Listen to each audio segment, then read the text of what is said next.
అత్యంత పవిత్రమైన లక్ష్మీదేవికి ఎంతో ప్రీతికరమైన శ్రావణ వరలక్ష్మి వ్రతం రోజు భక్తులు భక్తి శ్రద్ధలతో అమ్మవారిని పూజిస్తారు.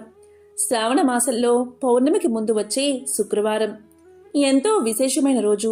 ఇటువంటి విశేషమైన రోజు పొరపాటున తెలియక ఈ కూరను మీ ఇంట్లో వండినా లేక తిన్నా ఆ ఇంటికి పరమ దరిద్రాన్ని కలిగిస్తుంది. లక్ష్మీదేవి అలగి ఇంట్లో నుంచి వెళ్ళిపోతుంది. ఇలా జరిగితే మనశ్శాంతి కోల్పోతాం, అష్ట కష్టాలు ఎదురవుతాయి. అలాగే ఈ రోజు మాత్రం లక్ష్మీదేవికి ఎంతో ఇష్టమైన ఇది తింటే మాత్రం పట్టిందల్లా బంగారమే అవుతుంది. లక్ష్మీదేవి అనుగ్రహాన్ని పొంది అష్టైశ్వర్యాలతో తులతూగుతారు. మరి ఎంతో పవిత్రమైన వరలక్ష్మి వ్రతం రోజు తినకూడని ఆ కూర ఏంటో, తప్పక తినవలసిన పదార్థమేంటో ఇప్పుడు ఈ వీడియోలో తెలుసుకుందాం. అంతకంటే ముందు వరలక్ష్మి వ్రత మహత్యం గురించి భవిష్యోత్తర పురాణంలో ఉన్న ఒక కథను ఇప్పుడు విందాం. వరలక్ష్మి వ్రత పూర్వ వృత్తాంతం. ఈ కథ భవిష్యోత్తర పురాణంలోనిది. శ్రావణ మాసంలో వచ్చే 2వ శుక్రవారం రోజునే వరలక్ష్మి వ్రతాన్ని ఆచరిస్తారు. ఒకసారి కైలాసంలో పార్వతీ పరమేశ్వరులు పాచికలు ఆడుతూ ఉన్నారు. ఎవరు గెలిచారు అనే విషయంపై దంపతుల మధ్య వివాదం ఏర్పడింది. వారు చిత్రనేమిని మధ్యవర్తిత్వం కోరారు. ఆ మహాశివుడు అంటే భయం కలిగిన చిత్రనేమి పార్వతీదేవి ఓడిపోయిందని చెప్పాడు. దాంతో పార్వతీదేవి ఆగ్రహించి చిత్రనేమితో ఇలా పలుకుతుంది: ఓరి చిత్రనేమి, నువ్వు అసత్యవాదివి, నీకు కుష్ఠరోగం వస్తుంది అని శపించింది. అప్పుడు మహాశివుడు ఇలా పలికాడు: శాంతించు దేవి, చిత్రనేమి తెలియక పొరపాటు చేశాడు. అతడు మన భక్తుడు, అతన్ని కరుణించు, దయచేసి శాప విమోచనం తెలియచెయ్యి అని కోరాడు మహాశివుడు. అప్పుడు అమ్మవారు ఇలా పలికింది: ఒక సరోవర తీరాన దేవ అప్సరసలు ఒక వ్రతాన్ని తలపెడతారు. వారు నీకా వ్రతం గురించి తెలియచేస్తారు. అప్పుడు నీవు వ్రతాన్ని ఆచరిస్తావు. దానితో నీ యొక్క శాప విమోచనం కలుగుతుంది అని పార్వతీదేవి తరుణోపాయం సూచించింది. ఇక శాపగ్రస్తుడైన చిత్రనేమి కుష్ఠవ్యాధితో బాధపడుతూ కుంటుకుంటూ ఒక సరోవరానికి వెళ్ళాడు. ఒకనాడు ఆ సరోవరం దగ్గరికి కొందరు అప్సరసులు వచ్చి ఒక వ్రతాన్ని ఆచరించారు. ఇదంతా చూసిన చిత్రనేమి వారి వద్దకు వెళ్ళి ఇలా అడిగాడు: మీరు ఆచరించే వ్రతం పేరేమిటి అని అడగగా వారు వరలక్ష్మి వ్రతమని సమాధానం చెప్పారు. ఇక చిత్రనేమి అప్సరసులు తెలిపిన వ్రత విధానాన్ని ఆచరించి భక్తి శ్రద్ధలతో అమ్మవారిని పూజించి కుష్ఠు వ్యాధి నుండి విముక్తుడు అయ్యాడు. అతని శరీరం స్వర్ణ ఛాయను సంతరించుకుంది. తరువాత చిత్రనేమి కైలాసానికి చేరుకుని ఆది దంపతులకు ప్రణామాలు చేశాడు. ఇక ఆది దంపతులు చిత్రనేమిని ఆశీర్వదించారు. శివుడు చిత్రనేమితో ఇలా పలికాడు: ఈ వ్రతాన్ని పార్వతీదేవి పుత్ర లాభార్థం ఆచరించి కుమారస్వామిని కుమారుడిగా పొందింది. అంతేకాదు, చాలామంది పతివ్రతలు ఈ వ్రతాన్ని ఆచరించి మహాపుణ్యాన్ని పొందారు. పూర్వం నందుడు, విక్రమార్కుడు ఈ వ్రతాన్ని ఆచరించి రాజ్యాలను పొందారు అని మహాశివుడు చిత్రనేమికి తెలియచేశాడు. ఇది వరలక్ష్మి వ్రత పూర్వ వృత్తాంతం. స్త్రీలకు సకల సౌభాగ్యాలను ప్రసాదించే వరలక్ష్మి వ్రత కథను ఇప్పుడు తెలుసుకుందాం. ఈ కథ స్కాంద పురాణంలోనిది. ఒకసారి సౌనకాది మహర్షులను ఉద్దేశించి సూత మహాముని ఇలా చెప్పారు: మునులారా, స్త్రీలకు సౌభాగ్యదాయకమైన వ్రతం ఒకదానిని పరమశివుడు పార్వతికి తెలియచేశాడు. లోకోపకారం కోరి ఆ వ్రతం గురించి మీకు తెలియచేస్తాను, శ్రద్ధగా వినండి అంటూ ఇలా చెప్పడం మొదలుపెట్టాడు సూతుడు. పరమేశ్వరుడు ఒకనాడు తన భస్మ సింహాసనంపై కూర్చుని ఉండగా నారద మహర్షి, ఇంద్రాది దిక్పాలకులు స్తుతి స్తోత్రాలతో పరమశివుణ్ణి కీర్తిస్తున్నారు. ఆ మహత్తర ఆనంద సమయంలో పార్వతీదేవి పరమేశ్వరుని ఉద్దేశించి ఇలా పలికింది: నాదా, స్త్రీలు సర్వ సౌఖ్యాలు పొంది పుత్ర పౌత్రాభివృద్ధిగా తరించడానికి తగిన వ్రతం ఒక దాని గురించి చెప్పండి అని అడిగింది. అందుకా త్రినేత్రుడు ఇలా చెప్పాడు: దేవి, నీవు కోరిన విధంగా స్త్రీలకు సకల శుభాలు కలిగించే వ్రతం ఒకటి ఉన్నది. అదే వరలక్ష్మీ వ్రతం. దానిని శ్రావణ మాసంలో 2వ శుక్రవారం నాడు ఆచరించాలి అని తెలియచేశాడు మహాశివుడు. అప్పుడు పార్వతీదేవి ఇలా పలికింది: దేవా, ఈ వరలక్ష్మీ వ్రతాన్ని ఆదిదేవతలు ఎవరు చేశారు? ఈ వ్రతాన్ని ఎలా చెయ్యాలో వివరంగా చెప్పండి అని కోరింది.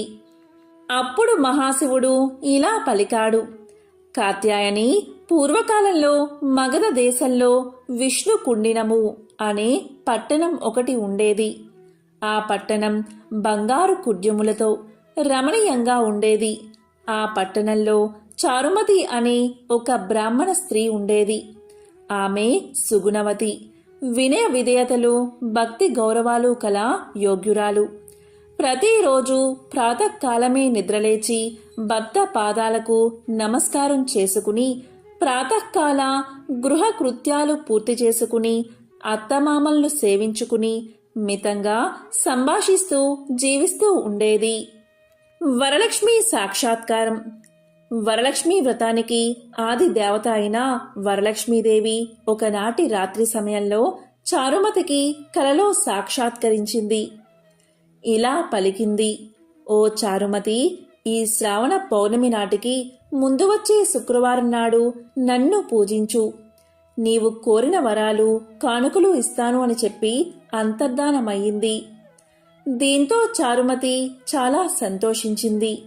హే జనని, నీ కృపా కటాక్షములు కలిగిన వారు ధన్యులు. వారు సంపన్నులుగా, విద్వాంసులుగా మన్నలను పొందుతారు. ఓ పావని, నా పూర్వజన్మ సుకృతం వల్ల నీ దర్శనం నాకు కలిగింది అని పరిపరి విధాల వరలక్ష్మీదేవిని స్తుతించింది. అంతలోనే చారుమతి మేల్కొని అదంతా కలగా గుర్తించి తన కలను భర్తకు, అత్తమామలకు తెలియచేసింది. వారు చాలా సంతోషించి చారుమతిని వరలక్ష్మి వ్రతాన్ని చేసుకోవలసిందని చెప్పారు. నీకు వచ్చిన స్వప్నం చాలా ఉత్తమమైనది. దేవి ఆనతి ప్రకారం నువ్వు తప్పకుండా వ్రతం చెయ్యి అన్నారు. చారుమతి తన ఇరుగు పొరుగు ఉన్న స్త్రీలకు కూడా తెలియచేసింది. వాళ్ళు చారుమతి ఎంతో ఉత్కంఠతో శ్రావణమాసం ఎప్పుడొస్తుందా అని ఎదురుచూడసాగారు. వారు ఎంతగానో ఎదురుచూసినా పౌర్ణమి ముందు శుక్రవారం రానే వచ్చింది. ఈ రోజే కదా వరలక్ష్మీదేవి చెప్పిన రోజని ఎంతో ఉత్సాహంతో చారుమతి మొదలైన స్త్రీలందరూ పూజకు ఉపక్రమించారు. ప్రాతకాలమే లేచి తలారా స్నానం చేసి పట్టు బట్టలను కట్టుకున్నారు. చారుమతి ఇంట్లో అందరూ చేరారు. అక్కడ ఒక ప్రదేశంలో గోమయంతో అలికారు. ఒక మండపాన్ని ఏర్పాటు చేసుకున్నారు. దానిమీద ఒక ఆసనం వేశారు. ఆసనం పైన కొత్త బియ్యం పోసి మర్రి చిగుళ్ళు, మామిడి ఆకుల అలంకారాలతో కలశం ఏర్పాటు చేశారు. అందులోకి వరలక్ష్మీదేవిని ఆవాహనం చేశారు. చారుమతి మొదలైన స్త్రీలంతా ఎంతో భక్తి శ్రద్ధలతో పూజ చేశారు. పద్మాసనే పద్మకరే సర్వలోకైక పూజితే నారాయణ ప్రియదేవి సుప్రీత భవ సర్వదా. సర్వమంగళ మాంగళ్యే శివే సర్వార్థ సాధికే శరణ్యే త్రయంబకే దేవి నారాయణీ నమోస్తుతే అంటూ ఆహ్వానించి ప్రతిష్ఠించుకున్నారు. ధ్యాన వాహనాది షోడశోపచార పూజ చేశారు. 9 సూత్రాలు గల తోరాన్ని కుడిచేతికి కట్టుకున్నారు.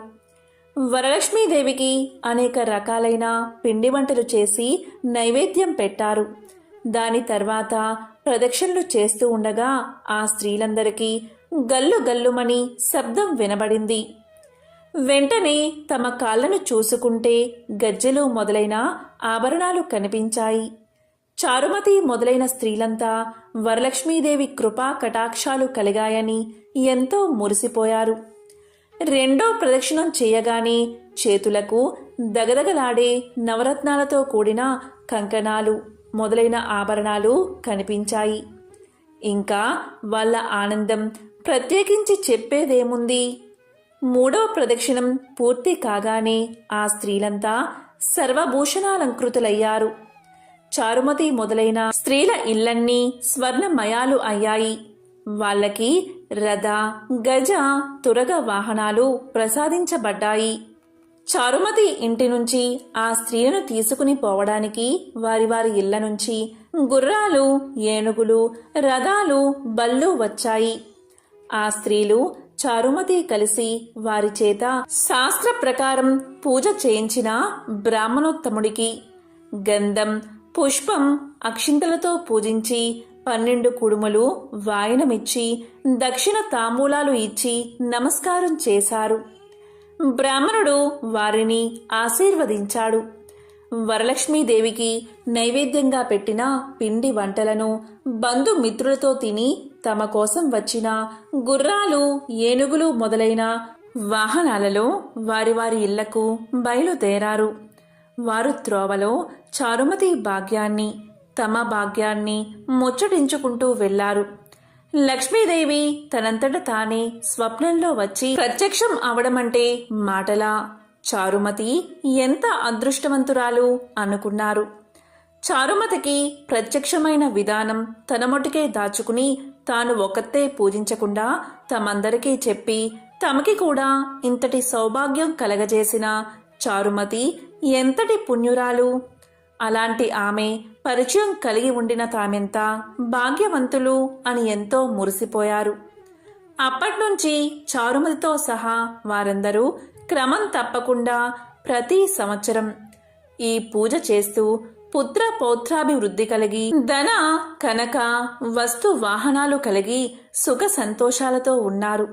కాబట్టి ఓ పార్వతి, ఈ ఉత్తమమైన వ్రతాన్ని చేస్తే, అలా ఎదుటివారికి చెప్పి చేయిస్తే సర్వ సౌభాగ్యాలు కలిగి సుఖంగా ఉంటారు.